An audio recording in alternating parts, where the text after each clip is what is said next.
자, 안녕하십니까, 한국남자입니다. 네, 오늘은 제목에서 보셨다시피 아주 값싼 블랙박스에 대해서 여러분께 리뷰해 드리려고 해요. 일단 저는 4년 전부터 이 아마존 사이트에서 가장 싼 블랙박스, 여기서는 대시캠이라고 하는데 그 가장 싼 대시캠을 싸서 계속 써보고 있는 와중입니다. 현재도 제가 카메라 3개를 갖고 있어요. 차 4대 중에 3대는 다 아마존에서 구입한 대시 카메라를 사용하고 있고, 나머지 1대는 자주 타지 않는 차라서 그 차를 탈 때 다른 차에 있는 거를 옮겨서 이렇게 카메라를 설치하고 갑니다. 지금 말한 거에서도 힌트를 얻으셨겠지만 저 같은 경우는 아마존에서 산 대시 카메라를 그냥 C가잭에 보통 연결해서 타요. 카이엔 패신저 사이드 쪽에 보면은 발 놓는 부분 천장에 12V 파워 아울렛이 나와 있거든요. 거기 연결해서 하고, 차에 있는 기존의 전기선에서 따진 않습니다. 그 이유는 뭐냐면 저 개인적으로 이렇게 차에 있는 전기선에서 뭔가를 따서 연결을 한다, 물론 거기에 맞춰서 제품도 개발이 됐고 장착은 제가 하지만 그래도 전문가의 손을 빌려서 장착할 때는 아무런 문제가 없다라는 걸 저도 알고 있어요. 하지만 그래도 만에 하나 천에 하나 혹시 전기 쪽에서 문제가 생기면 그거 정말 잡기 힘들거든요. 때로는 뭔가 불량 제품이 장착될 수도 있고 전기 신호에서 이상한 신호가 감지가 돼서, 그럴 일은 거의 없지만 그래도 전기 신호라는 게 어디서 에러가 날지 모르고 그게 에러가 났을 때 쉽게 잡히지 않은 거를 알기 때문에 저 같은 경우는 차에 있는 배선에서 전선을 따서 대시 카메라를 연결해서 그걸 사용하는 게, 전 좀 연식이 된 사람이라서 그런지 모르겠는데 정말 그거 아직까지는 마음이 편치만은 않아요. 그래서 저는 항상 이렇게 C가잭 12V 아울렛을 이용을 하고, 예를 들어서 5년 전 10년 전에 만약에 이 상황에서 연결을 했다 그러면 그 당시만 하더라도 크게 추천할 만한 사용법은 아니었다고 저는 개인적으로 생각을 해요. 왜냐면 차종마다 특성을 알았어야 되고, 그 차가 시동을 끄고 난 다음에 한 30분 있다가 전원이 완전히 셧다운이 되는지 안 되는지 차마다 다 달랐기 때문에 방전을 초래할 경우가 있을 수 있었는데, 최근의 차는 대부분 다 시동을 끄고 대략 한 15분에서 30분 사이에 전부 전원이 아웃이 되게 돼 있어요. 그래서 C가잭에 꽂아놓고 그냥 시동 끄고 내리더라도 방전이 될 우려는 전혀 없다라고 저는 생각을 하고, 지금 대시 카메라를 사용하는 데 있어서 아무런 문제 없이 이렇게 사용하고 있습니다. 제가 산 게 얼마짜리냐면 3개 중에 2개는 39불짜리고요. 하나는 49불짜리예요. 네, 49불짜리 같은 경우는 지프 랭글러에 연결했는데 그건 후방 카메라까지 같이 있는 제품입니다. 근데 49불이에요. 49불이면 환율로 따져서 대략 한국에서 보면 한 4만원에서 4만 5천원 사이. 그런데 여기 같은 경우는 텍스가 12%가 붙는데, 아마존에서 여태까지 블랙박스를 샀을 때 텍스가 포함이 돼 있어서 실제 내는 돈 자체도 49불이면 된다. 비싸야 49불짜리. 나머지 39불짜리를 구매를 했어요. 근데 39불짜리가 항상 39불 하는 건 아니었고요. 투데이 딜인가? 그러니까 라이트닝 딜. 자주 순간적인 세일을 할 때가 있는데 그때 산 거거든요. 근데 세일 안 하더라도 49불, 59불 정도 되는 금액이에요. 그러니까 여기서는 좀 대시 카메라가 비싸다 싶으면 300불 넘어가는 제품도 있고, 사실 이 대시 카메라를 통해서 제도화를 시킨 나라가 제가 알기로는 한국이 가장 앞선 나라라고 생각하는데, 그러다 보니까 한국의 제품들이 가장 좋고, 그래서 여기는 한국 제품을 수입해다 파시는 분들이 계세요. 장착까지 해주시는데 그 제품이 상당히 좋습니다. 좋은데 가격이 비싸고 그분들을 찾아가기가 쉽지만은 않다. 연락을 해서 만나야 되고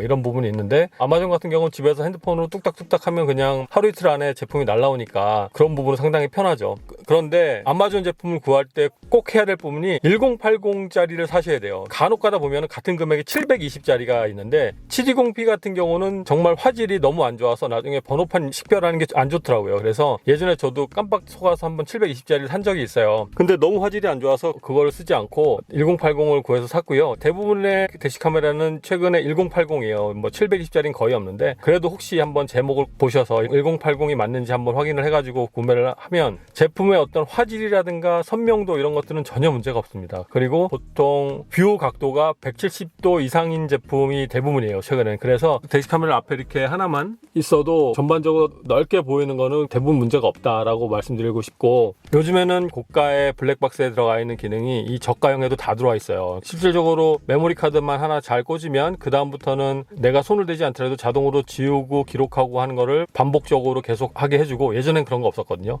어느 정도 되면 자기가 메모리 카드 빼서 컴퓨터에 가지고 들어가서 지우고 했어야 되는데, 최근에 이 저가형 블랙박스도 전혀 그런 건 없습니다. 그리고 시동이 꺼져 있는 상황에서도 뭔가 차에 충격이 가해졌을 때 그때 딱 녹화하는 기능도 있어요. 그렇기 때문에 전원이 나가더라도 이 블랙박스 자체가 전혀 작동이 안 되는 것은 아닙니다. 그렇기 때문에 우리가 필요한 기능들은 다 갖고 있다라고 말씀드리고 싶은데, 빠진 게 있나요? 저도 고가 제품을 사용해보질 않아서 고가 제품은 어느 게 더 좋은지, 음성 인식 같은 경우도 되고요. 근데 그런 부분들이 좀 더 화질이 더 선명하고 목소리 같은 게 더 자세히 들어가고 이런 건 있겠죠. 아무래도 비싼 제품들이. 하지만 지금 이 아마존에서 산 이 제품들도 충분하다라고 말씀드리고 싶고, 저 같은 경우는 C가잭에 연결해서 한다 그랬잖아요. C가잭에 연결할 때 주의할 부분이 하나 있어요. 예를 들면 지금 저 같은 경우는 이 라인을 루프 안으로 그냥 밀어 넣은 거거든요. 이거 아무것도 아니에요. 그냥 밀어 넣으면 되는데, 이 밀어 넣고 C가잭을 연결하기 위해서 선을 이 바닥까지 빼야 되는데, 그 부분을 지나가려면 아무래도 이 A필러 안쪽을 이용해야 돼요. 그런데 이 차 같은 경우는 A필러에 커튼형 에어백이 다 들어가 있잖아요. 그래서 절대 선을 루프로 가져와서 요 A필러를 연 다음에 요 중간으로 가로질러서 내리는 거는 하지 말아야 돼요. 그럼 어떻게 해야 되냐, 그냥 요 안으로만 살짝 밀어 넣으면 됩니다. 이쪽 안쪽으로만 살짝 밀어 넣어서 저 대시보드 안쪽으로 넣어서 선을 이렇게 당기게 되면 요 옆에 라인으로 뚝 떨어져요. 그러니까 깔끔하게 하려면 여기를 빼서 요 안으로 집어넣으면 되는데, 저는 그냥 귀찮아서 이렇게 넣었어요. 왜냐면 이게 뺐다 꼈다 좀 자유스럽게 하기 위해서. 근데 뭐 이렇게만 해도 잘 보이진 않습니다, 평소 생활하는데. 이 선이 상당히 길거든요. 그래서 선 안으로 이걸 집어넣어서 여기에 이제 하나의 그 집타이로 고정을 해놨어요, 이 안쪽에. 그 다음에 파워 아울렛에 연결할 정도의 길이만 빼서 일로 넘긴 거죠. 이 밑으로 넘겨서 그냥 이것도 다 밀어 넣으면 돼요. 특별히 어딜 지나가야 되고 연결해야 될 게 전혀 없습니다. 대부분의 차가 마찬가지예요. 그래서 파워 아울렛 정도만 일로 뺐고, 대부분의 차들이 파워 아울렛이 또 이쪽에 주로 있잖아요. 이쪽에 있을 때도 깔끔하게 이 안쪽으로 다 집어넣으면 끝에서 라인 하나만 빼서 이 파워 아울렛 소켓에다 그냥 꼽으면 되는 거예요. 그렇기 때문에 연결하는 건 전혀 어렵지 않다. 그러니까 단지 선을 감추는 게 좀 귀찮을 뿐인데, 뭐 그냥 편하게 밀어 넣으면 돼요. 특별히 뭔가 더 고정해야 되고 하실 필요 전혀 없습니다. 오히려 그게 더 안 좋을 수도 있어요.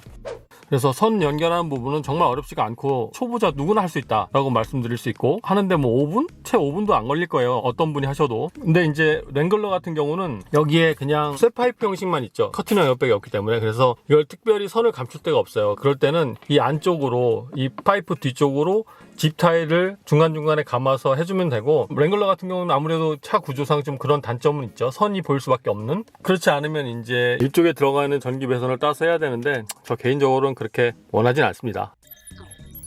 저 같은 경우는 지금 이 제품들을 다 1년 이상 썼어요. 뭐 여러분도 아시겠지만 지금 제가 갖고 있는 차가 다 1년이 넘었잖아요. 그런데 그 사이에도 뭐 문제가 전혀 없었고, 심지어 지금 이 카이엔에 꽂혀있는 이 블랙박스 같은 경우는 이전 카이엔부터 사용하던 거예요. 그래서 2, 3년 정도 된 것 같은데, 지금도 화질도 선명하고 뷰파인더에 비닐도 아직 안 뜯긴 했는데, 그래서 약간 푸르게 보이는 건데, 이 비닐 뜯으면 원래 색으로 보입니다. 이런 제품도 오래 썼는데 큰 고장 없고 잘 쓰고 있다라고 말씀드릴 수 있고요. 제가 뭐 예를 들어서 지금 여기 있는 블랙박스를 제 다른 차에 꽂아서 또 운행을 해야 된다, 아니면 내가 잠시 다른 차를 빌리는데 블랙박스가 필요하다 할 때는 이거 그냥 석션컵 떼고 요거 줄 그냥 쭉쭉쭉 잡아당기면 다 나와요. 옮겨 타서 그 차에 그냥 꽂아서 또 사용하면 되니까 이동성이 편리하고 비싸지 않잖아요. 뭐 행여나 고장이 나더라도, 물론 돈이 아깝긴 하지만 그래도 큰 미련은 없이 이렇게 보낼 수 있는 그런 또 장점도 있습니다. 네, 그래서 저는 아마존에서 파는 이런 제품들 충분히 사용할 만한 가치가 있고, 질적인 겉에 플라스틱 재질이라든가 아니면 뷰파인더 재질, 이런 것들에 약간은 저급함, 네, 아무래도 비싼 제품보단 저급하죠. 그런 것만 충분히 감당해내실 수 있으면 아마존에서 파는 이 저렴한 제품을 사용해도 아무런 문제가 없다, 무방하다라고 말씀드릴 수 있습니다. 그렇게 좀 자신있게 추천을 드리고요. 그렇다고 제가 여태까지 아무런 문제가 생기지 않았냐? 아무런 문제가 생기지 않지는 않았어요.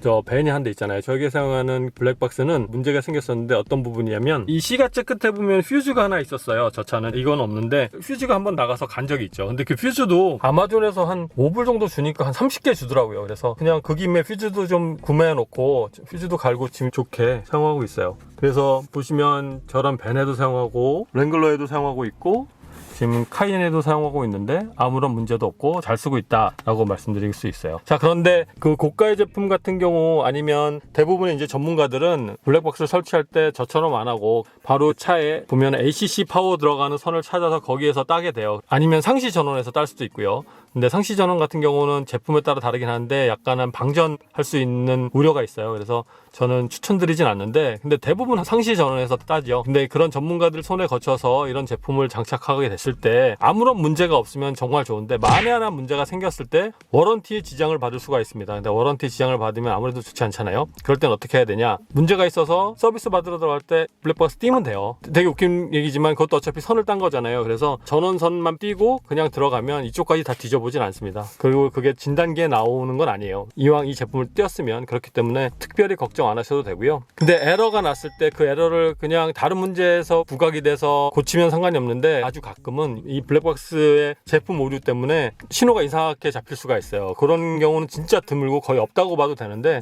최근에는요. 그래도 좀 마음 한구석은 찝찝한 마음이 없지 않아 있다. 근데 이거는 뭐 어찌할 수가 없습니다. 이거는 운명적으로 그냥 받아들여야 되고요. 그러질 않기를 바라야죠. 제가 아는 지인이 그런 경험이 있었는데 이 블랙박스 선을 잘못 놨는데 차체에 있는 스피커에서 계속 잡음이 나는 경우가 있었어요. 그러니까 전혀 연관성이 없을 것 같지만 실제 전기라는 게 어떻게 신호를 주고받느냐에 따라서 다른 제품에서 이상 신호를 감지할 수가 있는 가능성이 충분히 있거든요. 그래서 미리 그런 부분은 생각을 하고 있는 게 좋을 거라고 저는 생각합니다. 오늘은 아마존에서 팔고 있는 아주 저렴한 블랙박스 대시카메라에 대해서 여러분께 좀 소개를 시켜드렸고, 광고 아닌 거 아시죠? 이 아마존에서 파는 대부분의 대시카메라는 모양이 거의 비슷해요. 같은 가격대는. 그렇기 때문에 뭐 특별히 어느 게 더 좋고 나쁘고 이런 것도 없다고 저 개인적으로 생각하는데, 그 와중에도 조금씩 다르니까 그냥 취향대로 하시면 될 것 같고요. 한국에서 만약에 직구하신다 그러면 미국보다 캐나다가 좋습니다. 그러니까 그 이유는 캐나다에 들어오는 제품이 좋다는 것도 아니고 캐나다가 가격이 무조건 싸다는 게 아니라 최근에 미국 달러 대비 캐나다 달러가 뭐 대략 70에서 75% 사이 정도로 왔다 갔다 하기 때문에, 예를 들어서 미국에서 30불하고 캐나다에서 35불 한다. 근데 캐나다에서 사면 더 싸요. 환율이랑 비교를 하기 때문에. 그래서 여러분도 캐나다에 지인이 계시거나 아니면 뭔가 직구를 하는데 캐나다에서 살 수 있다라는 거, 미국에서 팔고 캐나다에서 파는데 가격이 캐나다가 살짝 한 뭐 10% 20% 정도 더 비싸다 그러면 캐나다가 더 싼 거니까 캐나다 쪽을 통해서 직구를 해보시는 것도 괜찮은 방법이에요. 그냥 제가 알려드리는 팁이고 거기에 대한 구체적인 방법은 여러분 스스로 알아서 하셔야 됩니다. 뭐 저는 잘 모르기 때문에. 네. 가격은 캐나다가 요즘 쌉니다. 그래서 자동차도 미국에 있는 업자들이 캐나다 와서 중고차 많이 사가요. 최근에는. 그런 거는 어디서 안 알려주는 팁이죠. 제 영상 보시면 가끔 이런 쓸데없는 팁을 얻으시는 경우도 있어요. 그러니까 잘 기억해 놨다가 활용하시면 좋고, 이게 불과 몇 년 전만 해도 캐나다 달러랑 미국 달러랑 거의 1대1 같은 수준에 있었던 적도 있거든요. 그럴 때는 이제 미국에서 물건을 많이 사왔죠. 미국이 아무래도 소비자 가격 자체가 싸기 때문에. 근데 최근에는 캐나다가 싸니까 이렇게 이용하시면 되고, 계속 이런 환율 구조를 한번 보시고 제품을 구매하시는 것도 아주 주머니에 조금이라도 보탬이 되는 꿀팁이다 라고 말씀드리고 싶습니다. 아무튼 오늘도 영상을 봐주셔서 감사드리고 또 다음에 좋은 영상으로 찾아뵙겠습니다. 고맙습니다.